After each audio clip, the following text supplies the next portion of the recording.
ایک دفعہ کا ذکر ہے، ایک چھوٹے سے گاؤں میں وسکر نامی ایک عقل مند چڑیا رہتی تھی۔ وسکر کوئی عام چڑیا نہیں تھی، وہ بہترین دماغ اور مسائل کو حل کرنے کی مہارت رکھتی تھی۔ اسے گاؤں کے تمام پرندے اس کی دوستانہ اور مددگار طبیعت کی وجہ سے پسند کرتے تھے۔ ایک دن گاؤں میں ایک بڑا مسئلہ کھڑا ہو گیا۔ کیسپر نامی ایک سخت بلی پڑوس میں آ گئی۔ کیسپر کو پرندوں کا پیچھا کرنے اور ان کی زندگیوں کو دکھی بنانے میں جانا جاتا تھا۔ پرندے خوفزدہ تھے اور نہیں جانتے تھے کہ وہ کیا کریں۔ وسکر ایک عقل مند چڑیا ہونے کے ناطے، جو کہ وہ تھی بھی، اس نے کیسپر کو پیچھے چھوڑنے کا منصوبہ بنانے کا فیصلہ کیا۔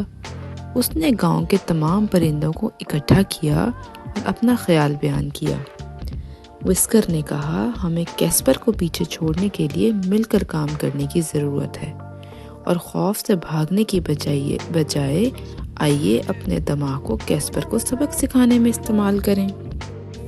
پرندے متجسس اور وسکر کا منصوبہ سننے کے لیے بےتاب تھے۔ اس نے مشورہ دیا کہ وہ باری باری کیسپر کی توجہ ہٹانے، جبکہ دوسرے لوگ کھانا اکٹھا کریں گے اور ایک درخت کے اوپر ایک خفیہ گھونسلہ بنا لیں گے۔ اس طرح وہ کیسپر پر نظر رکھ سکتے ہیں اور محفوظ رہ سکتے ہیں۔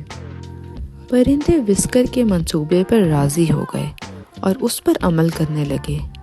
ہر پرندے نے کیسپر کو مصروف رکھنے میں اپنا کردار ادا کیا، چاہے وہ بلند آواز میں گانا گا رہا ہو یا اڑ رہا ہو یا پروں کے ٹوٹنے کا بہانہ کر رہا ہو۔ باقی پرندے اپنے خفیہ گھونسلے پر تندہی سے کام کرتے رہے۔ دن گزرتے گئے اور کیسپر ایک بھی چڑیا نہیں پکڑ سکی۔ مایوس اور تھکے ہوئے کیسپر نے آخرکار ہمت ہار دی اور کھانا تلاش کرنے کے لیے آسان جگہ کی تلاش میں گاؤں چھوڑ دیا۔